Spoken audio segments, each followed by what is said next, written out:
Jail road ઉપર આડેધડ parking કરનાર વાહન ચાલકો સામે ટ્રાફિક પોલીસે કાર્યવાહી કરી। ભાવનગરના જેલ રોડ ઉપર ટ્રાફિકની સમસ્યા હરહંમેશ જોવા મળે છે, કારણ કે આ વિસ્તારમાં જેલ, પોલીસ સ્ટેશન અને હોસ્પિટલો આવેલી છે, જ્યાં આવતા વાહન ચાલકો આડેધડ ટ્રાફિકને અડચણરૂપ પાર્કિંગ કરતા હોવાના અનુસંધાને ટ્રાફિક પોલીસ દ્વારા ડ્રાઈવ ગોઠવવામાં આવી હતી, જેમાં વાહન ચાલકો સામે કાર્યવાહી કરી દંડ ફટકારવામાં આવ્યો હતો।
એવું લાગે તો ફ્રેન્ડ ના બાજુ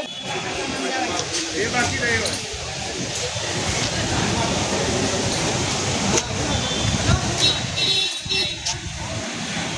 તમને હું લીધે